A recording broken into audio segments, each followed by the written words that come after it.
Hi, I'm Thanasi Kambanis. You're listening to Order from Ashes. Today, I'm joined by Becca Wasser from the Center for New American Security, or CNAS, as I learned today, not CNAS. And she's been working for years on questions of the U.S. defense footprint or force posture in the world. Today, she's talking to me as part of a series we're doing here about what progressive foreign policy should look like down in the weeds, nuts and bolts, nitty gritty, sort of moving away from pablum and talking points and thinking about what do actual policies and improved policies look like on a variety of our core issues. The issue today is how big should our military footprint be in the Gulf? Becca, thanks so much for agreeing to come on the podcast. Yeah, thanks so much for having me. I'm really looking forward to this conversation. So I'm hoping to lead us in the next half hour through like four big questions when we talk about U.S. military footprint in the Gulf. One is, well, why are we there? Two is, how much are we there? Like, how big is our footprint? Three, and this is the thing I want to spend the most time on, what should it look like? How much of it should we keep? What should be there? And lastly, how do we get there? So that's where we talk about the politics of changing any of these arrangements with our allies domestically, so on. So started though, because I actually was surprised by how many of the people I talked to don't actually know what is our military presence in the Gulf or in CENTCOM in general. So can you give us like the, bird's eye view, couple of minutes, like what, I went out of my own order, but you know what, that's fine. We'll go with what's there and then why. So bird's eye view, what is our footprint in the Gulf? Sure. So the United States has military bases that it operates from throughout the Middle East, but these are predominantly located in the Gulf region. And so these are bases that run from major operating bases, which are a much larger footprint. And this would be places that have traditionally been hubs for various types of operations. For example, Al Udeid, which is located in Qatar, is a major operating base where the U.S. Air Force has traditionally had its regional hub. But you also have a number of smaller operating bases, smaller constellations of logistics outposts. The United States has looked to close some of these in recent years. But all of that to say is that you have all of these bases dotted throughout the Gulf in almost every single, GCC state, not all, but almost every single one, or the United States has rights to operate from sovereign bases, so bases that are owned by the host country in a variety of different nations. And so with that, it's not just about concrete, having all of these bases and this infrastructure footprint, but it's also about having forces. So with every single news article that you read about the United States sending more Patriot missiles to, for example, Saudi Arabia. We heard that a lot in sort of the, 2019, 2020 space. All of those military equipment, those come with forces. So usually for an air defense, capability, there's an associated unit, in this case, a Patriot battalion. So you have various forces like that, as well as some of the people that you need to make a base operate, whether that is, from the folks who, keep runways current to, those who actually sell goods at the PX on base. So when you put all of that together, the U.S. has had a sizable footprint of forces that has varied quite a lot over time. When we kind of get into the history and sort of where we're going, we could probably talk about that a little bit more. But it's just really worth noting, how much the U.S. has already in the Middle East and how much of this is, in so many cases, a legacy of the history of U.S. presence and activities in the Middle East, and how that doesn't necessarily jibe with where various administrations, from the Obama administration to the Trump administration to the current Biden administration, where they've been trying to go. Yeah, I mean, a running theme for me in thinking about this is the sort of path dependency we end up creating when we have, we create expensive tools in these arrays of sort of military systems and people, and then they're in place, and it becomes a sort of default to try and use them towards your policy aims because they're in place. And I remember in the early years of this century, a lot of this infrastructure didn't exist, and it got created in the lead up to the invasion of Iraq. And now what we have, I mean, just to sort of name some of the key spots that I think we'll come back to in this conversation. We have like a massive army base in Kuwait. We have massive air bases in the Emirates, Saudi Arabia, and Qatar. We have a massive naval base in Bahrain, and then co-located at those bases or maybe in other places, we have a variety of either latent or nimble infrastructure. So I'm thinking of smaller bases. I'm thinking of ports at which we have access rights, existing bases that we have the rights to ramp up our presence, along with overflight agreements with different countries. So, and I'm sure that I don't mean that as a comprehensive list. I'm just thinking of the sort of big ticket items that end up coming up again and again when we deal with political crises or security crises in the region. I think that's so important to note. And I think you're getting at such a valuable insight, which is posture is sticky, right? So once you've put something there, it's really hard to break it. And it's this path dependency that you point to. But I think there is, in some cases, a little bit of a difference in the types of posture that you're describing. So the first is when we talk about bases and infrastructure, and to some degree forces, we're talking about what is there in peacetime. When you're looking at things like port rights and overflight and access, yes, that matters during peacetime, but the time in which it matters the most, it's during crisis and potential conflict. So oftentimes when we're referring to those, we're looking at those as elements of contingency access as opposed to sort of steady state peacetime access. Now, how many American service members are deployed in this area now? So I don't have a good number for you. And to be entirely honest, I would take any number that you read in the press, unless it is directly quoting a US government official, with a grain of salt. There's a little bit of a numbers game as to how various forces are counted. There's a little bit of a trick that happens about, which orders they are sent to the region on. And so if you use publicly available data, so the U.S. Department of Defense publishes something called DMDC, which allows you to, count up numbers of personnel. But it's purposely kind of obfuscated and the numbers aren't quite right. So if you add that up, you're going to get something that either vastly undercounts or overcounts force presence in the region.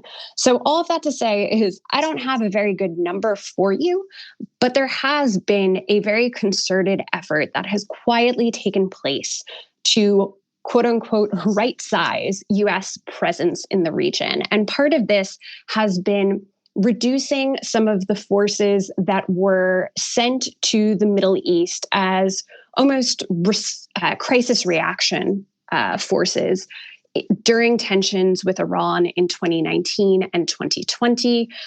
There is quite a lot that was sent to the region in terms of air defense units, in terms of additional air assets. And a lot of those have since quietly left. And because of that, that's changed the footprint somewhat. I think there's also been a shift away from thinking of the Middle East as a priority theater. It has now become, in U.S. Department of Defense parlance, an economy of force mission. And so you have, even at some of these larger bases that you mentioned, like Arafjan, which is the army base in Kuwait, you've had numbers at that base slightly getting a little bit smaller in ways that I don't think folks necessarily would see or appreciate. And so when you put all of those together, we have a smaller footprint than what we've seen in more recent years. But that doesn't necessarily mean that it's still the size that it ought to be. Yeah, I find this incredibly alarming. I mean, I was researching recently. I was writing a piece about correcting the relationship with Saudi Arabia, and sort of by way of background, I wanted to see, how many troops does the U.S. have, or how many military assets more widely does it have in Saudi, in the Emirates? And it turned out, like, as you said, not easy to answer. In fact, I didn't find an answer. So the closest thing I found was a piece from this spring that Seth Jones wrote for CSIS that had a 50 to 60,000 troop estimate for the U.S. footprint in the Gulf, and very, very carefully framed to be like, not, this is not a real number. This is a very rough, gross estimate. And so I'm sort of left, and I'm hoping you can sort of tell us how you think about it. Like, in your mind, do you sort of guess it's about 50,000 people? Do you have a sort of ballpark in which you think, as a share of U.S. forces that are deployed in real areas we would think of as forward areas, is the CENTCOM or Gulf deployment like a quarter of those people? And how? And I know I'm going to ask you this batch of big questions and then ask you to answer it in like a minute. And the real footprint, and this is like what I want us to get away from this conversation. The real footprint is all the ways in which we are like locked in or positioned to do stuff. It's not about active duty service members on the ground. It could be contractors. It could be, as you said, like missile defense systems. It could be assets that aren't technically Pentagon assets or they're Pentagon contracts, but they are in fact locking us into for a time the air war in Yemen, or into other security commitments that in real terms are security commitments, even if they don't add up to a deployment. So, like, how do you think through when you think about this? And I'm curious too, because you're looking at other regions as well. And one of the framing questions here is like, are we overinvested in the Middle East when we should be paying more attention to Europe, Russia, China, Taiwan Straits, other places? So even if we don't know the exact numbers, the relative posture, I think, is probably one of the important operating concepts that you must draw on. Yeah, so let me see if I can break those down. 30 seconds. No, just kidding. Take your time. Into a few different silos, if I can. I think the 50 to 60K number sounds about right to me. And I think some of this is actually looking more at what's needed to operate all of the different bases and outposts that we've talked about and mentioned. I think there's also in some ways, we often think of this in part because we think of bases, right? We think of fixed infrastructure when we think of posture. But what we don't realize is how much posture can fluctuate, right? When we're looking at different force numbers, how much that fluctuates during the course of a year, right? And this is because of basic things that, the US military does, right? For however long you're on the ground, you have to recoup readiness. So you have a very specific amount of time that you'd be in theater, and then you have to rotate out for rotational forces and even for permanent forces. So when you think about all of that, it's just, there's a little bit of a ebb and flow.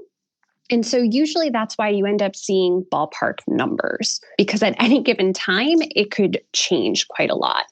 I think what isn't counted in that sort of 50 to 60K, general estimate that you had mentioned, I think some of the additional contractors, that's quite separate. There's whole separate databases for that. And, the Congressional Research Service has put a lot of reports out that have tried to capture the numbers of contractors that have been operating in various places around the globe. So you have that. And then you also have, some of these more steady state security cooperation activities that are ongoing and are a huge part of the U.S. role or the US military role in the Middle East at this point, that requires a lot of, temporary deployments. That brings a lot of folks cycling in and out of the region. And sometimes this takes the form of exercises where you could see pretty sizable amounts of US military personnel and equipment being brought to the Middle East, doing an exercise and departing. So the numbers just kind of fluctuate during the year really wildly, but even what's counted and estimated, it's still just so inexact. And I think here, this is where we get to what I think the really big question is, which is this current footprint in the Middle East. Is it appropriate and the right level for what the United States has put forward as its global priorities? And I think, yes, the United States has made a lot of strides in trying to change the way that it's been doing business in the Middle East and change what its force posture is, but it takes a really long time to change posture. It's it's that path dependency. Once you have it, it's really hard to leave it, in part because, one, you've got partners who expect it and need to feel reassured, and oftentimes it can create crises and specifically crises of credibility and commitment within those various relationships. But also when you're looking at bases, concrete is a sunk cost, right? Bases themselves are a sunk cost. If you leave them, you're leaving all of the costs that you've put into it. And so there's a little bit of bureaucratic inertia to wanting to leave bases. And so when you look at what at least the current administration has been trying to do, it has cited China as the long-term priority challenge. At the same time, there's a war going on in Europe.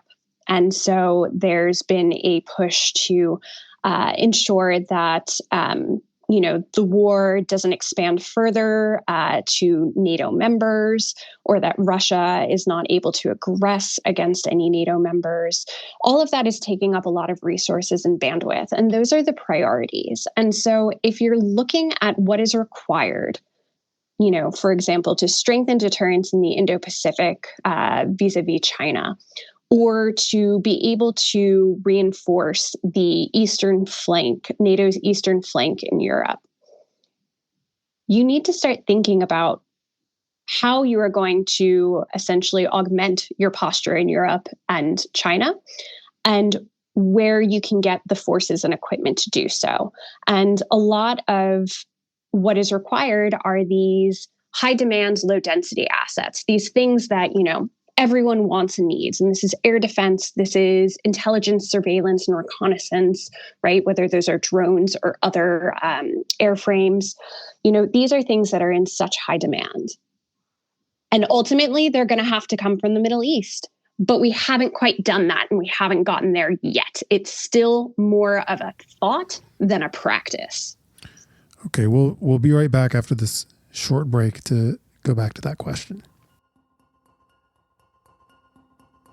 Today's world is changing faster than ever. Old rules don't apply, and the new rules haven't been written. At least not yet. I'm Rohan Advani, and I produce the Order from Ashes podcast at the Century Foundation, a leading progressive think tank that promotes peace, cooperation, and equality at home and abroad. On Order from Ashes, we try to make sense of a new international system in which America no longer dictates the global order. Join us as we talk to activists and analysts on the front lines of the most pressing issues in international policy.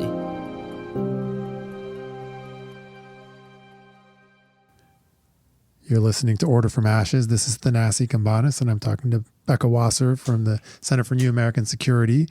Becca, right before the break, you were asking really the question that's, I think, the most important question of this conversation. I think we both probably have a similar similar types of answers to your question, which, is this the right amount of stuff to be throwing into the Middle East? And the answer is like, no, it's too much. But the details, I think, are where this gets bedeviled. And so right before the break, I want to pick up on what you were saying. You were talking about these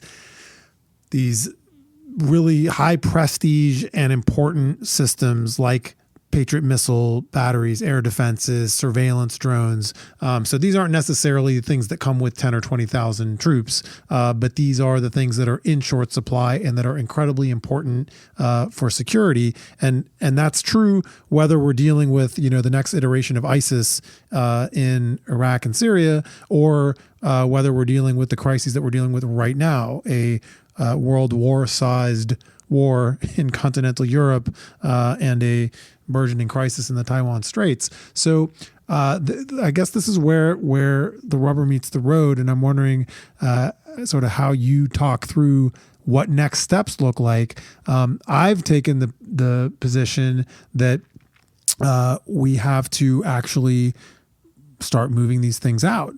So it's not necessarily about shutting down bases, but like we take Patriot missile batteries and we take these other kinds of sophisticated air assets and we move them to the Ukraine theater or to Russia adjacent theaters that are actually under threat from a belligerent major power.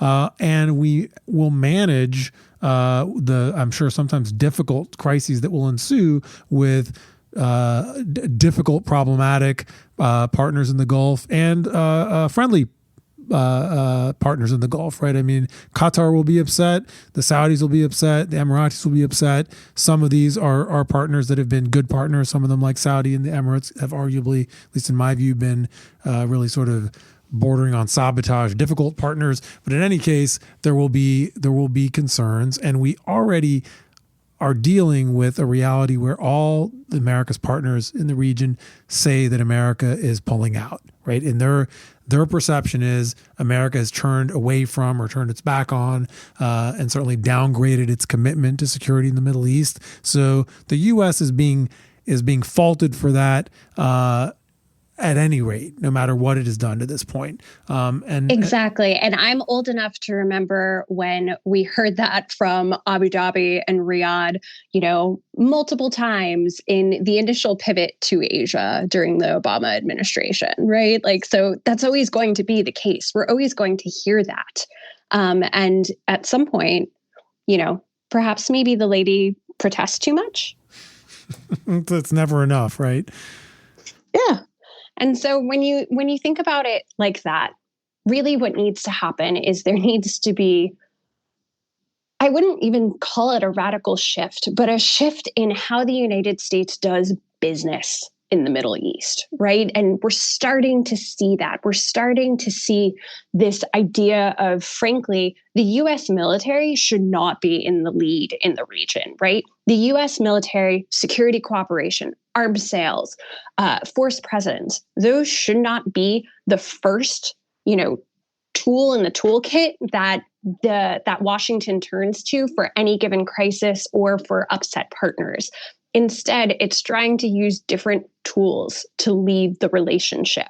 And frankly, if all of these states are going to, be upset, which frankly they will, and I understand why, but at some point, there needs to be a shift away from reliance on reliance on the United States.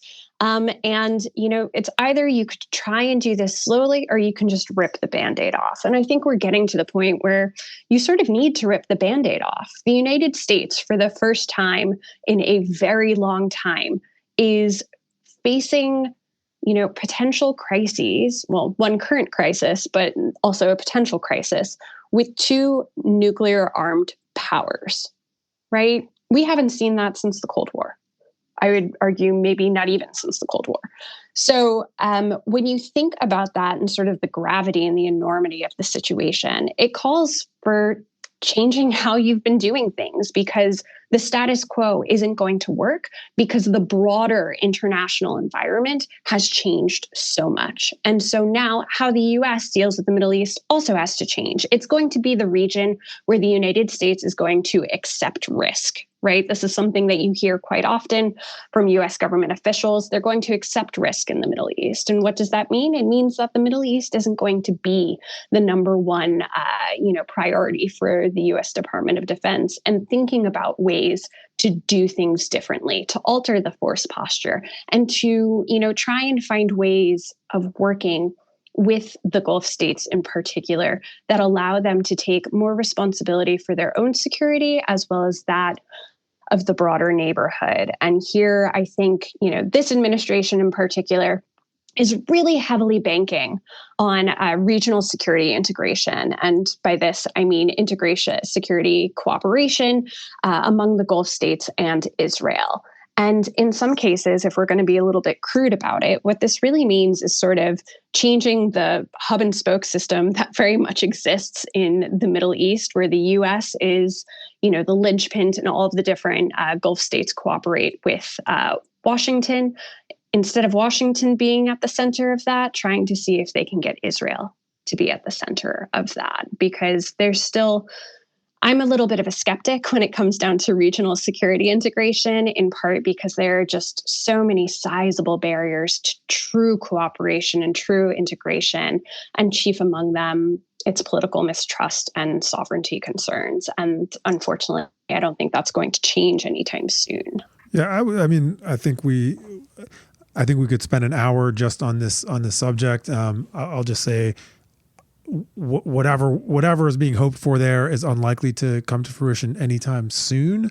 And we've seen in the last 20 years, even with a huge U.S. presence, that hasn't actually. From the Qatar-Saudi rift to belligerent confrontations between Iran and its neighbors.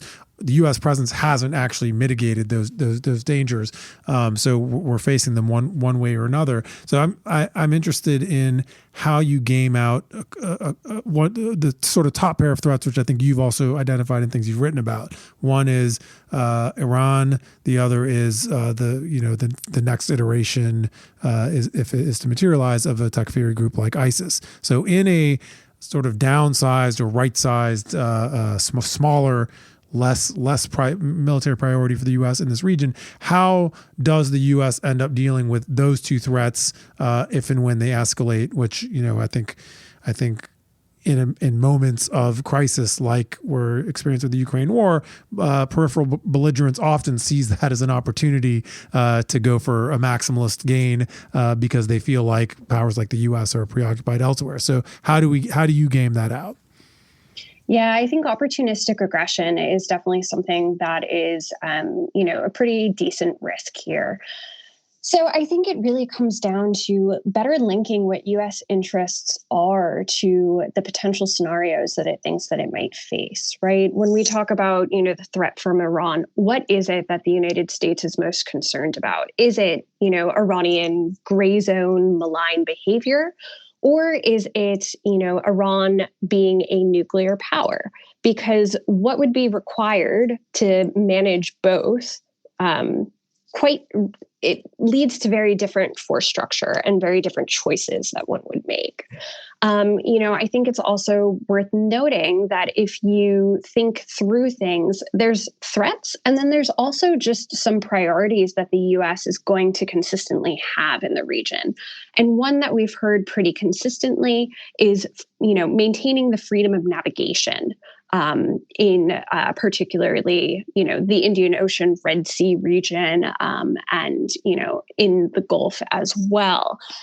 So that also requires a continued naval presence. Altogether, it's just really meaning that the United States needs to look at what does it care about most? What are the priority threats? What are the priority scenarios? Because, just managing an Iran threat is too amorphous, right? You need to sort of put more specificity to what you're trying to actually deter. And that in turn would give you a better sense of your force posture. That said, I think, my opinion, just my opinion, and this has sort of long been the case. A very informed opinion it is, I would point out. Thank you very much for that one. I'll pay you later. I think the United States needs to think about reducing some of its more permanent presence, as well as the size of its presence at a variety of different bases. It needs to start shifting to one of the things that I had sort of raised earlier, were the different types of access, right? Rather than having bases, the United States can turn some smaller bases, not the large one, but some smaller bases over to host nations for upkeep, and use them as contingency bases that the United States could operate from during potential crises that could emerge, or during operations it would need for either, trying to find ways to deter a potential adversary, or if needed, defeat, a would-be adversary. So you need to do that. And then at the same time, I think it's, again, thinking about all of these global priorities. What do you need to have and where? And, air defense is going to be one of those ubiquitous things. Everyone wants it. Everyone needs it.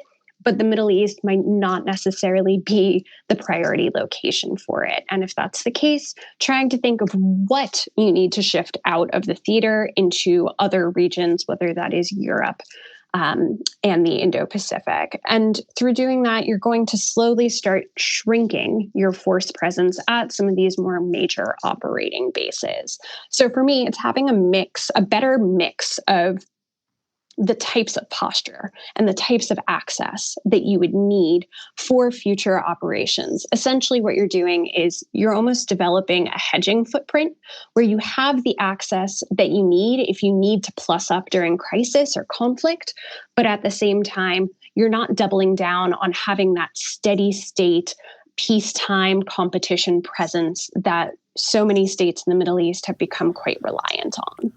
I think that's exactly right. And, I spent the morning reading about 5 or 6 reports that you've written or co-authored over the last couple of years ahead of this conversation. And what I came away from, this, playing to a pre-existing bias of how I think through this, is the things that are most important to us. We do not need to have the United States invested in this kind of colossal standing footprint in order to achieve. So the U.S. has this very these capabilities of very quickly creating capacities that didn't exist. So when ISIS took over, a third of Iraq, it took only a few months for the U.S. to put into place the assets it needed to work with a suddenly newly committed Iraqi government to fight ISIS, right? So it's not just what did the U.S. put in place, it's that this key regional government, which had been neglecting its own security, was suddenly very motivated to get that right and put its own lives on the line to do so. And to me, that's a blueprint of how we should be thinking about genuine security threats, because genuine security threats aren't just American threats. The region shares them. So even if they're irritated with the United States for some other reason, when a real threat materializes, as opposed to one of these exaggerated threats that they use to try and invoke goodies from the U.S., everyone's interest will line up and they'll do what needs to be done. And I think that there's another piece of this, which I think I hear in what you're saying as well, which is the huge moral hazard the United States creates by having all these forces in place. So, for example, maximalist confrontation with Iran becomes more risky if the U.S. is already there and American partners feel like they're protected if they go out over the line. And similarly, like crazy own goals like the Gulf Rift, between Saudi and Qatar. Would they have dreamed of doing that if the U.S. wasn't so heavily invested in providing a security umbrella? If they felt like they had to be protecting themselves from real threats, would they have created that nutty, years long, huge resource wasting rift? Or did they do that because they were free to, because of the free rider problem U.S. created with this moral hazard of its huge defense infrastructure there? There's definitely something to be said for that. But I think, there's also a little bit of a flip side. If the United States takes a less concerted role in the Middle East and working with some of these partners, that leads them to, what the U.S. is trying to push for. they have ownership of their own security. And the United States has, embarked on a lot of different security cooperation endeavors trying to build up, the various Gulf militaries in order for them to be able to protect themselves and to, potentially protect each other. But for reasons that we've already discussed, I often find that a bridge too far. But, the thing is that once you give an independent capability, right? So once you teach a military how to operate, that's an independent capability that they can then use as they please, right? And I think we've seen a little bit of this with, Saudi and Emirati adventurism as it's related to the Yemen war. And that's an example of, they had independent capabilities, not just sort of military capabilities, but I'm also talking about the ability to actually launch operations, conduct operations, and be, at least have some form of logistics for what they were doing. And they were doing something that worked against U.S. interests. But at the same time, the U.S. had sort of helped them build up this capability that they were able to use. So I think there has to be a recognition in Washington that, if they are going to take a different approach to the region, as they should, it needs to be aware that, these are a bunch of states that have their own independent interests that don't always align with Washington's, and that they're going to use some of their military equipment, the things that the U.S. military has taught them over time, in ways that perhaps, the White House isn't going to like. And so part of that means that we need to shift to a more adult conversation, right? An adult conversation with these partners. And this gets back to our point about, they're going to complain no matter what. Sure. But we can have open and honest conversations with them rather than sort of trying to bat around whether, things are going to change or not, or always placate them, right? Having these adult conversations is actually how you become better partners to each other, rather than just keeping, sort of the steady state, which has not worked. This is Thanasi Kambanis. I'm talking to Becca Wasser on Order from Ashes. And Becca, you lead to, I think, the point we want to close with as we wrap up this conversation, which is the politics and the how, right? And you touched on the relationships with our U.S. partners in the region. And I think there's also the element of the domestic politics around making these shifts as well. I don't just mean partisan politics in Washington, although that's an important part of it, but I'm thinking also of defense contractors and districts in the U.S. where people's jobs and livelihoods depend on these militarized relationships. So as we sort of cap you want to reposition, that means cuts, that means repositioning resources. How could the U.S. manage the politics of making such a shift, and where do you think the hardest points, whether it would be in districts that rely heavily on defense contracts, whether it would be in relationships already under strain like the U.S.-Saudi relationship, where do you see the real difficult points being, and how would you imagine managing the politics of it? Well, I mean, I think you're going to have some pretty upset folks in a variety of different capitals in the Gulf. And I think it's, again, engaging some of the leaders in an open and honest way and having a conversation, right? Not telling them necessarily, oh, this is how it's going to go and this is what you are going to do, but saying, this is what we're planning on doing. This is why. Let's talk about it. I think, frankly, if the U.S. doesn't want the military to be the lead tool in the Middle East, then it really needs to double down on using its diplomats and diplomacy. And this is a great example of where they could do so. I also think it's worth noting that, while the U.S. is talking about how the Middle East is an economy of forced emission, how it's the region where they're going to accept risk, I think there's always a little bit of a quid pro quo. And in this case, the quid pro quo, perhaps for a reduced U.S. military footprint in the Middle East has been, and I know that this is going to sound a little bit, nonsensical, because it seems to be a plus up in posture rather than a reduction in posture. But I think the quid pro quo here could be this new Red Sands facility. So CENTCOM announced that they were working with regional partners to open this new facility in Saudi Arabia, which also happens to be located far enough within Saudi Arabia's territory that it's outside of some of the worst range rings from Iranian missiles, but that this was going to be their center for regional integration as well as experimentation. So in some ways, the U.S. has decided to open up what could be thought of as a new base where it's going to emphasize regional partners working together, particularly when it comes down to counter unmanned aerial vehicles, as well as really creative things with directed energy. This might actually be sort of the chit that Washington has to placate some of these partners. So as the U.S. is thinking about how it can do less elsewhere within the region, how it can sort of reduce its footprint, and how it can push these states to better regional security architecture.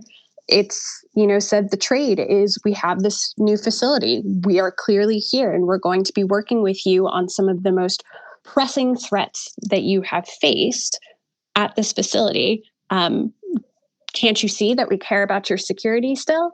So that might be sort of the weird quid pro quo that's already on the table or already being discussed. Well, I'm thinking that sounds actually like smart politics around how to do this. It does seem to me like the U.S. is still going to be invested in a considerable way in the region, no matter what. But we've come a long way, right? I mean, we ended up not having time to get into too much details about the history, but 50,000 active duty troops in the Gulf today is a huge drop from the peak in the late 2000s when there were hundreds of thousands, right? I mean, maybe upwards of 300,000 at some point in the region, and so that's an improvement. And I guess some people have argued recently that the U.S. is currently in a process of shrinking. Do you see that as true? I mean, since Biden took office, would you say the U.S. footprint in the Gulf has shrunk? I would say in some ways it has been more of an emphasis of getting back to normal, right? Because there was this larger plus up that occurred, during tensions with Iran, during that. So it's been getting it back to normal and then really subtle reductions in forces and different ways of doing things. Again, moving more towards bomber task forces, moving more towards rotational presence. So, I think we're in the slow process of doing things. And I think that there's movement in the right direction. One of the things that I said pretty early on in our conversation was changing posture takes a lot of time, right? It takes a long time. It never happens that quickly. And so I think that's the process that we're seeing now. And, I think it also, there's something worth saying about metering expectations. There are some folks who argue that U.S. presence in the Middle East should get to zero, that the U.S. should fully retrench from the region and leave entirely. I'm not of that mindset. I believe that it would actually be detrimental to U.S. interests and to regional security if that were to happen.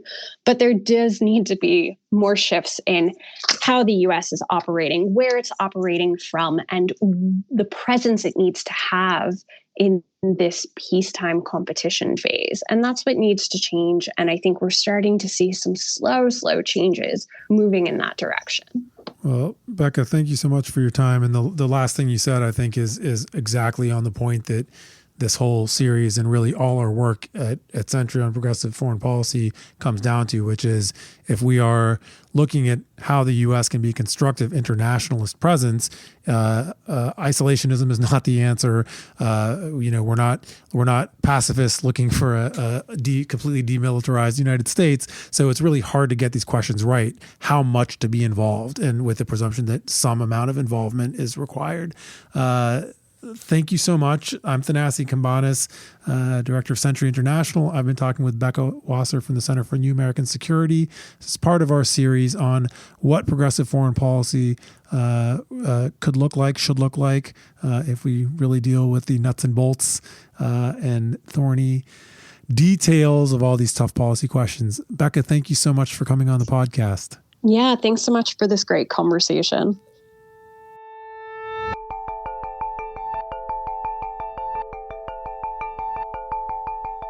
You've been listening to Order from Ashes, the international affairs podcast from the Century Foundation.